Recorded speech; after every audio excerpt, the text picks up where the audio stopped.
Bonjour, alors aujourd'hui ça secoue un peu, le temps est moyen, c'est un peu comme la réforme des retraites finalement. Ça secoue un peu et c'est moyen. Je vais vous expliquer ça tout de suite en résumé. Alors, premier point, d'après l'UNASA, l'Union des associations de gestion, le revenu moyen des orthophonistes, le dernier connu, c'est 29 039 €. Ça, c'est le dernier bénéfice connu. Ce revenu moyen aboutit actuellement à une cotisation retraite de la Carpimco de 5 402 €. Et ça veut dire que c'est 18,6% du bénéfice qui partent dans la cotisation pour payer les retraites des personnes âgées actuelles, dont 17% payés par nous et 1,6% payés par la Sécu. Donc il reste 17% à la charge de celui qui gagne ce revenu moyen. Maintenant, celui qui dépasse 41 136 €, si vous êtes au-dessus de ça, il y en a quand même pas mal qui payent, qui gagnent ça. À ce moment-là, vous payez moins en proportion que 17%. Vous êtes en dessous de 17%. Il y en a même qui sont à 10%. Des kinés ou des infirmiers, par exemple, ou même quelques orthophonistes. Ça, c'est dû au fait que la Carpimco cherche à assurer un socle commun en dessous des 41 136 €. Notez que cette limite-là de 41 136, elle monte tous les ans. Mais bon, donc pour ceux qui sont en dessous, vous avez le socle commun que tout le monde paye. Et pour ceux qui sont au-dessus, vous êtes moins taxés parce que vous pouvez faire de la capitalisation si vous voulez rattraper des revenus proches de ceux que vous aviez avant, plus proches, disons. Point suivant. Le gouvernement veut faire passer les revenus inférieurs à 41 136 € de 18 à 28,12%. Tout le monde passera à 28,12. Et pas seulement les indépendants. Ça, c'est le taux actuel des salariés du privé. Et la partie qui dépasse 41 136, elle montera à 12,94%. C'est ce qui est prévu à l'heure actuelle. Sauf qu'actuellement, elle est de 5,27%. Cette partie-là, comme je vous disais qu'elle était peu taxée, cette partie-là. Donc, vous voyez la différence. Pour compenser cette augmentation démentielle, le gouvernement veut faire baisser l'assiette de la CSG de 30%. L'assiette, c'est-à-dire la base qui sert à calculer. Actuellement, la CSG et la CRDS nous prennent 9,7% de l'assiette suivante. C'est quoi l'assiette? C'est bénéfice non commercial, plus assurance Madelin, plus charges sociales obligatoires, c'est-à-dire cotisation aux allocations familiales, à l'assurance maladie, puis retraite, Carpimco.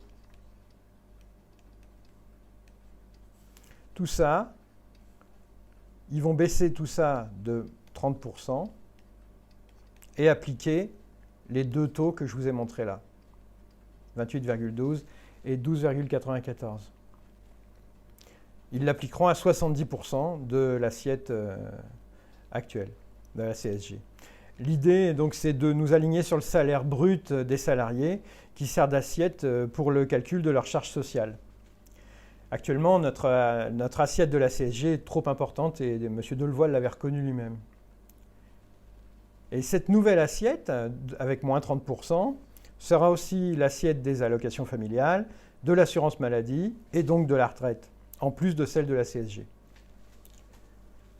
Cette assiette-là, de moins 30%, elle nous est annoncée comme garantie jusqu'en 2029 seulement. Madame Belloubet l'a confirmé, elle a confirmé ensuite qu'elle ne garantissait rien aux avocats. Donc évidemment, c'est pareil pour nous, puisque ça concerne tous les indépendants. Après, advienne que pourra, on verra bien. Résultat, d'après les simulations que tout le monde discute dans tous les sens, je vais faire un écran blanc, donc le résultat de tout ça, c'est que les revenus, les bas revenus, c'est-à-dire par exemple le revenu moyen des orthophonistes qui est quand même assez bas, les bas revenus seraient légèrement gagnants. C'est pour ça que la FNO dit que la réforme nous est favorable en l'état actuel. Les revenus autour de 40 ou 50 000 seraient légèrement perdants et les hauts revenus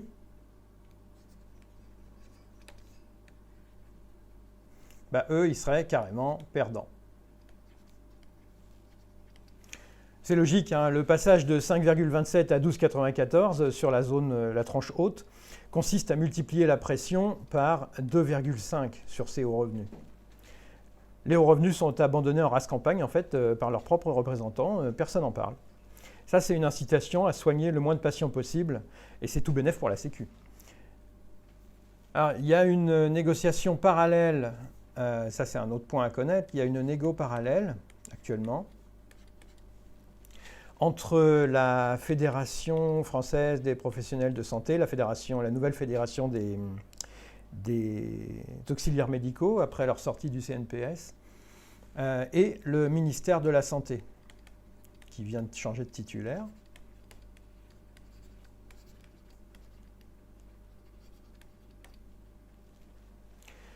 Pour savoir si on ne pourrait pas améliorer le régime des praticiens conventionnés, qu'on appelle aussi ASV.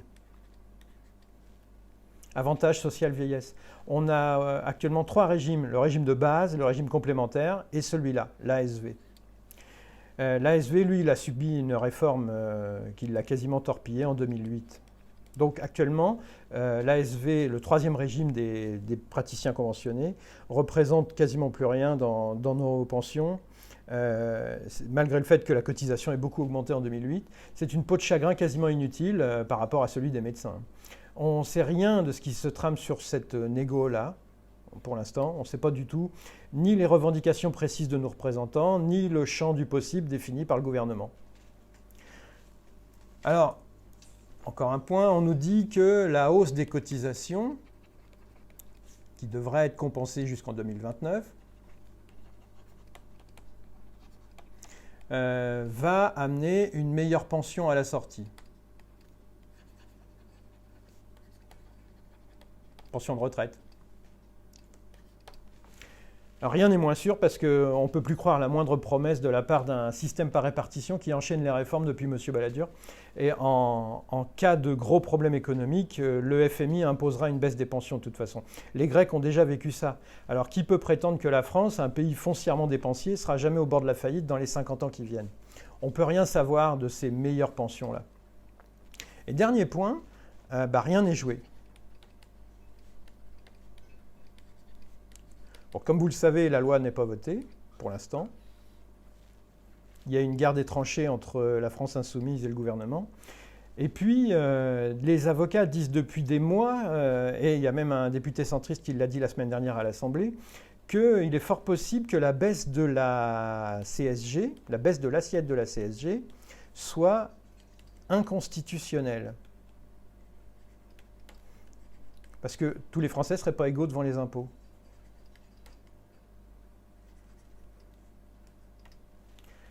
Et si le Conseil constitutionnel retoque la compensation mais laisse passer les 28%, là, ce sera l'enfer pour tous les travailleurs indépendants, mais un enfer solidaire et équitable, bien sûr, puisque la Carpimco et nos syndicats avaient prévu de nous faire monter doucement à 30%. Ils l'ont annoncé récemment, et donc de nous faire travailler de janvier à avril uniquement pour les retraités.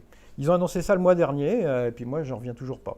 Enfin voilà, en quelques points où on en est. Affaire à suivre, évidemment. Affaire à suivre dans les mois qui viennent pour le vote et dans les années qui viennent pour la baisse de la CSG et son côté béquille en mousse. On verra bien si c'est une vraie béquille ou une béquille en mousse. Voilà, à bientôt.